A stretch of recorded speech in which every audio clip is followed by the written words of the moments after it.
Bueno, ahora vamos a presentar las dos charlas previas al break.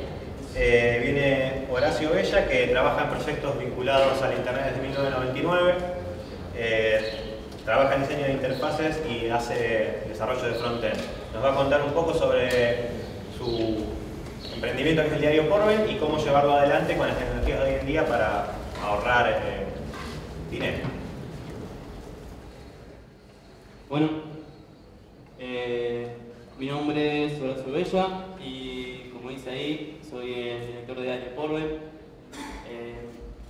Antes de empezar quería dejar claro que definitivamente esto no es lo mío, esto de estar hablando delante de un montón de personas no es lo mío, pero de todos modos lo vamos a hacer igual.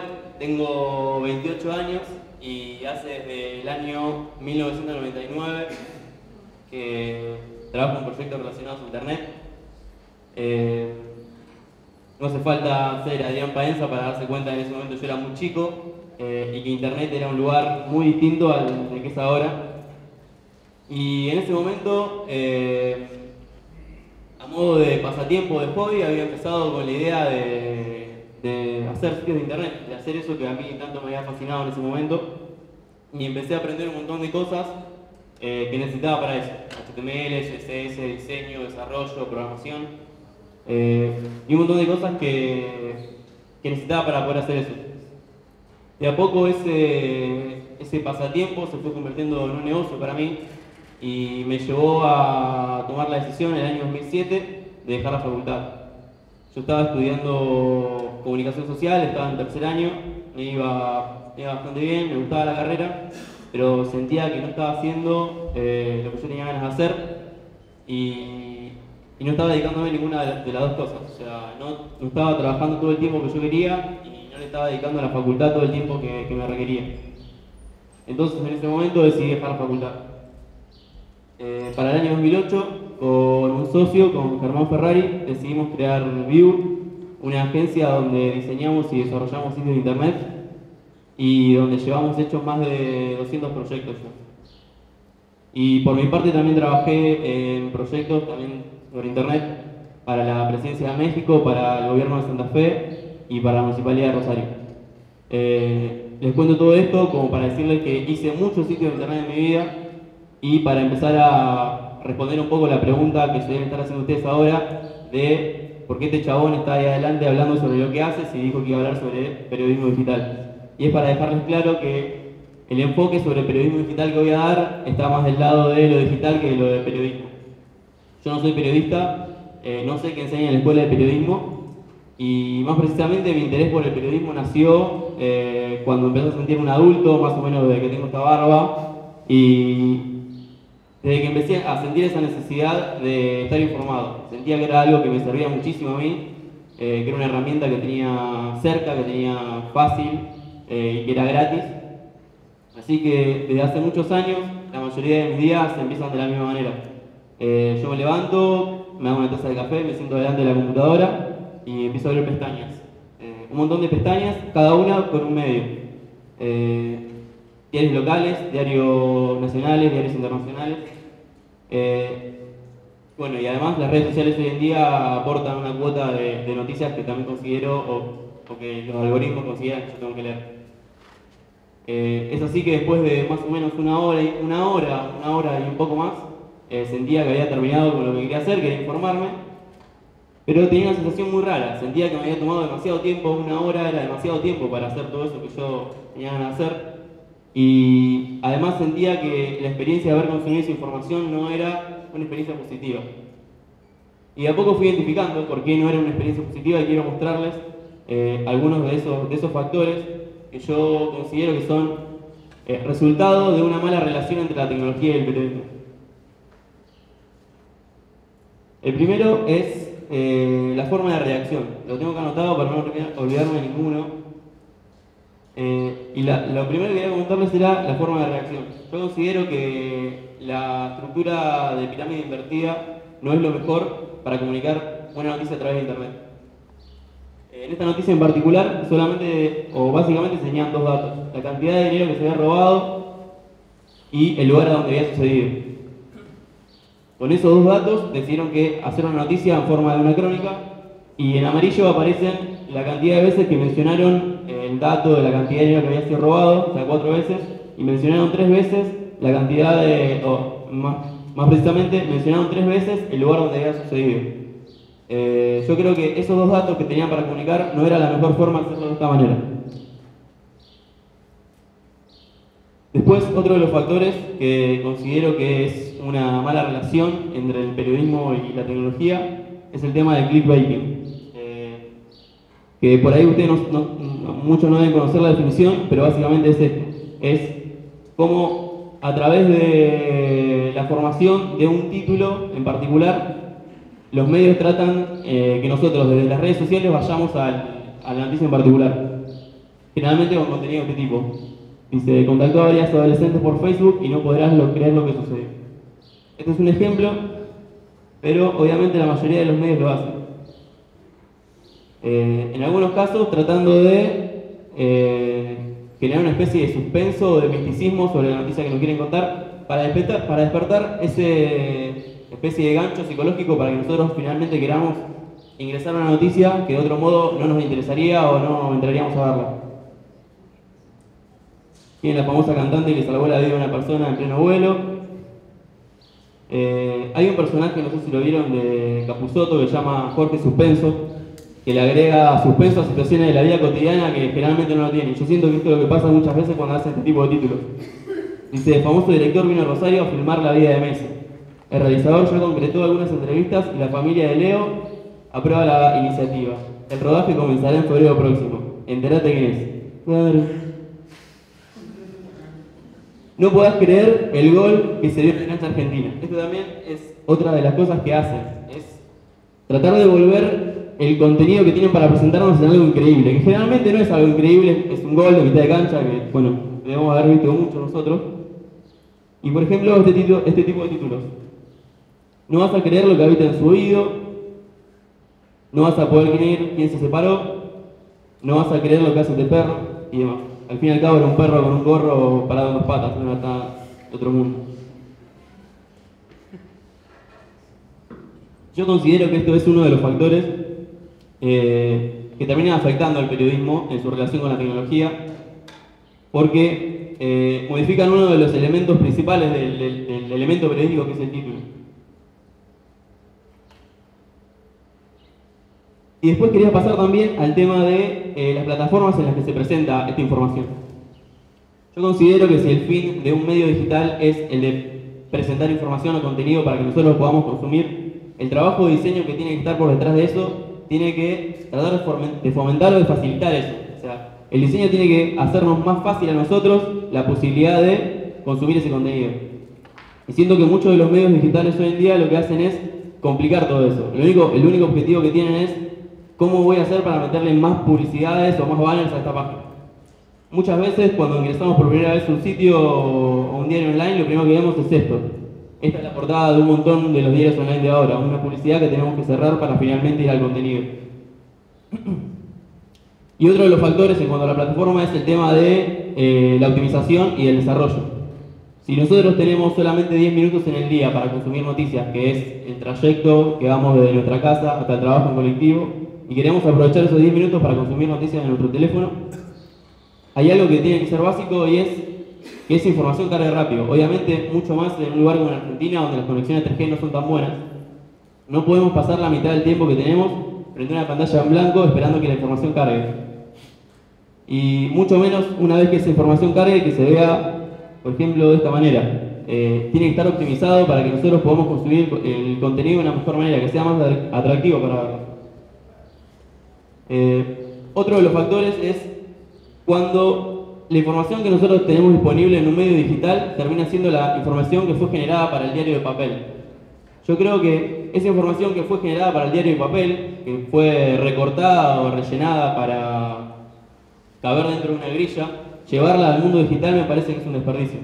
Siento que hay un montón de cosas que se pueden hacer en un medio digital, como sumarle contenido multimedia, videos, hipervínculos, contenido relacionado, que todo eso en el diario de papel obviamente no se puede. Y llevar una noticia que fue creada para papel directamente a lo digital, como digo, me parece un desperdicio. En la información, para los contenidos digitales tiene que ser creada especialmente pensando que va a ser consumida y va a ser mostrada en un medio digital.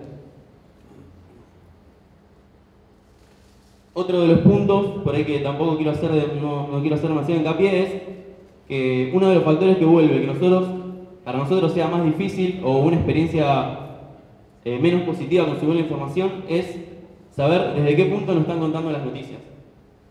Tenemos que tener en cuenta o tenemos que saber de qué lado está el medio en el que estamos consumiendo las noticias para saber si tenemos que tomarlo con pinzas o a quién está tratando de beneficiar o a quién está tratando de perjudicar.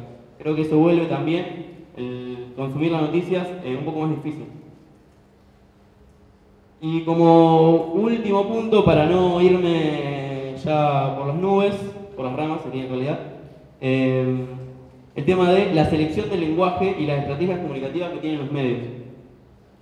Hace algunas semanas pasó algo con el diario La Nación, que empezaron el día con este tipo de tweets, en el que le pedían a la gente que interactúen votando si Tete Fustarot se había vestido bien o mal para una fiesta. Me llamó la atención por ser un diario como La Nación, pero no me pareció una idea tan descabellada tratar de interactuar en las redes sociales con la gente con este tipo de cosas. El tema es que un par de horas después publicaron esto. Con el mismo formato le preguntaban a la gente si estaban de acuerdo o no con la difusión de la foto del niño sirio que había muerto. El tweet original no estaba así como yo lo puse, sino que estaba la foto original del niño muerto. Entonces te daban dos opciones. Si vos no estabas de acuerdo con la difusión de la foto, tenías que hacer clic en retweet, es decir, difundir la foto. Y si estabas si estabas a favor de la difusión, que en realidad no sé quién puede estar a favor de la difusión de fotos de nenes muertos, pero te daban también esa opción, tenías que marcarlo como favorito. Obviamente esto fue un papelón, tuvieron que borrar el tweet y bueno, responder ante eso. Y otra de las cosas que había pasado la semana pasada, o hace un par de semanas, Telefe Noticias publicó este tweet que dice: aire, el Papa llegó a Nueva York, cruzó en rojo y mató a 2 chicas. Win de nuevo en Argentina. Obviamente, al rato tuvieron que salir a explicar que la reacción había sido confusa y que se trataba de 3 temas por separado. Todos estos ejemplos que les doy son lo que yo considero resultado de una mala relación entre la tecnología y el periodismo. En muchos casos son hechos a propósito, con el fin de, no sé, conseguir más visitas o lo que sea, y a veces lleva a errores como esto por no saber utilizar la tecnología. En fin, todo esto me fue llevando a... O sea, esta era mi frustración todos los días cuando yo entraba a consumir las noticias, era tener que ver este tipo de cosas. Y todo esto me fue llevando a modo de pasatiempo. Bueno, como verán, la mayoría de las cosas en empiezan como un pasatiempo. Empezar a anotar ideas de cómo lo haría yo. ¿Cómo haría yo si tuviera un medio y si no quisiera que pasaran todas estas cosas y no tuviera la obligación de hacer todas estas cosas? No sé, de a poco me empecé a interesar mucho más por el periodismo. Y empecé a anotar todas esas ideas, empecé a hablar con mis amigos de cómo les gustaría a ellos consumir las noticias, empecé a hablar con gente más especializada en el tema para que me recomiende sus visiones, su forma de ver las cosas. Empecé a ver cómo trabajaban los medios en otros lugares y de a poco todo ese documento que yo tenía anotado un montón de cosas se fue convirtiendo en una idea sólida y en una idea que me dieron ganas de llevarla a cabo. Y ahí fue cuando la realidad básicamente me pegó una cachetada porque me hizo entender que yo no tenía tiempo para hacer eso y básicamente yo no soy millonario como para tener un medio, ¿no? Para tener un diario. Entonces la idea se fue enfriando, se fue pinchando, hasta que básicamente me di cuenta de que yo tengo al lado un aliado muy grande que es la tecnología y empecé a pensar de cómo la tecnología podía subsanar esa falta de tiempo y esa falta de dinero para permitirme hacer ese proyecto que yo tenía ganas de hacer. Así fue como hace un año empezaron las primeras pruebas de Porven, de diario Porven, y hace 7 meses que el diario está funcionando de manera estable. Y por ello no quiero entrar en detalles de cómo solucionamos todo esto, ni de la filosofía que hay sobre el diario, ni de la tecnología que usamos y demás, sino que yo quería comunicarles a ustedes por ahí el mayor aprendizaje que yo tuve con todo este proyecto en particular, que es básicamente que conocer la tecnología y el buen uso de la tecnología y saber tomar decisiones sobre ella nos puede ahorrar muchísimo tiempo y muchísimo dinero. Para ir en algunos números, les quiero decir, por ejemplo, que hay días en que nosotros tenemos el 30, el 35 o el 20% de las visitas de los grandes medios de la ciudad y lo hacemos con menos del 1% del presupuesto que tienen ellos. Para pasarlo en limpio, con menos del 1% del presupuesto, nosotros logramos el 35% de lo que logran ellos. Y si bien las visitas no son de por sí la escala del éxito, yo creo que nos significa muchísimo ese número a nosotros y además siento que en otros planos sí podemos competir o sí estamos compitiendo, como por ejemplo son la calidad en que nosotros generamos el contenido, sentimos que ahí sí estamos compitiendo con ellos, la manera en que lo comunicamos y la calidad de la plataforma sobre la que estamos trabajando. Algunos de los detalles de las cosas que les comentaba antes, nuestro sitio carga 4 veces más rápido que el resto de sitios de noticias de la ciudad. Y consumir una noticia en nuestro sitio, la misma información, solamente de la manera en que nosotros la presentamos, le lleva a la persona un 30% menos de tiempo. Y creo que esos son datos que nos resultan interesantes a nosotros porque definitivamente pudieron confirmar de que la buena toma de decisiones nos llevó a poder hacer mucho con muy poco. Y bueno, quería comentarles también algunos de los detalles de todo esto que les estoy contando, de cómo la tecnología nos ayuda a nosotros a poder trabajar y a poder hacer mucho con muy poco. El primer ejemplo que quiero darles es sobre Google Analytics. Además de utilizar Google Analytics para saber cuántas visitas tenemos o para saber de dónde vienen las visitas o en qué momento se van, nosotros las utilizamos para algo muy importante para nosotros, que es determinar qué contenido vamos a publicar hoy, qué contenido vamos a publicar la semana que viene, qué contenido vamos a publicar dentro de un mes. Nuestra escasez de recursos nos limita a no poder cubrir todas las noticias de Rosario, obviamente tampoco cubrir todas las noticias del país ni del mundo, por eso tenemos que decidir muy bien cómo vamos a utilizar nuestros recursos, cómo vamos a decidir qué noticias publicar, qué enfoque darle, qué perspectiva darle, en qué formato y demás. Y todo eso lo podemos hacer gracias a Google Analytics. Realizamos varios informes para determinar cuáles son los temas que mejor funcionan, los enfoques que mejor funcionan, los formatos que mejor funcionan y además con otras herramientas que, por ejemplo, nos permiten medir el impacto en las redes sociales de las noticias. Nosotros también decidimos qué contenido vamos a publicar. Entonces, ese principal problema que nosotros tenemos que decidir de manera rápida qué contenido vamos a publicar, de las opciones que tenemos, lo solucionamos a través de herramientas de análisis. Otra de las herramientas que también utilizamos es Slack. Slack es una plataforma para comunicación interna de equipo de trabajo. Seguramente alguno de ustedes lo debe usar, se hizo muy popular hace un año y medio aproximadamente. Y nosotros lo usamos básicamente como nuestra redacción. Absolutamente todo el trabajo y toda la comunicación interna del equipo de trabajo sucede ahí adentro. Están desde los redactores hasta los periodistas, los diseñadores, los desarrolladores, las personas que hacen los informes, todos estamos ahí y nos comunicamos ahí adentro. Y nos significa muchísimo porque casi no usamos correo electrónico, casi no usamos sistemas de mensajería instantánea y básicamente organizamos todo el flujo del trabajo de cómo generamos las noticias ahí adentro. La información llega a través de ahí, nos comunicamos entre nosotros de quién la va a tomar, cómo la va a procesar, qué formato va a hacer. La comunicación entre el redactor y el diseñador para generar una pieza gráfica para la noticia se genera ahí dentro, se evalúa ahí adentro y finalmente se publica. Es como nuestra especie de oficina, nuestra especie de redacción. Obviamente tenemos reuniones semanales, pero no tenemos una oficina exclusiva donde trabajar. Esto además de ahorrarnos muchísimo dinero, nos permite trabajar de una manera muchísimo más flexible, de una manera muchísimo más dinámica y resolver de manera rápida un montón de problemas que nosotros tenemos. Así que bueno, estos eran dos ejemplos de lo que quería dar, de cómo la tecnología nos ayuda a nosotros a hacer muchísimo con muy poco. No sé si tienen alguna duda o algo que decirme, cualquier cosa o cualquiera de los temas que estuve tocando acá, bueno, lo pueden conocer en el sitio o pueden contactarme en estos sitios web o en mi cuenta de Twitter para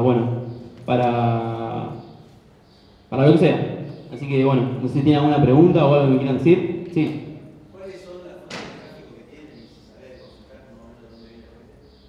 La mayoría hoy en día viene desde las redes sociales. Tenemos un trabajo muy grande en las redes sociales para distribuir el contenido y casi el 60% viene de las redes sociales, la mayoría desde Facebook. El 90% desde Facebook, el 10% desde Twitter. Algo que estamos trabajando muchísimo es en el posicionamiento de las noticias. Empezamos a trabajar muchísimo en la parte de SEO y está aumentando muchísimo la cantidad de visitas. O sea, ahí hay un factor, el sitio tiene 7 meses nada más, y a medida que va ganando tiempo el dominio, se va posicionando mejor. Es por eso que está subiendo muchísimo la cantidad de visitas que llegan a través de los buscadores. Pero sí, el 60% viene de las redes sociales hoy en día. Bueno, ¿sí? Sí, inicialmente es una inversión privada la que estamos realizando y por publicidad. Estamos cerrando, bueno, ahí tenemos Google AdSense, que en realidad genera muy pocos ingresos, y estamos cerrando el tema de publicidad con pautas oficiales del gobierno de Santa Fe y del gobierno nacional. Básicamente eso es hoy en día el modo de financiación que tenemos. Bueno, muchas gracias.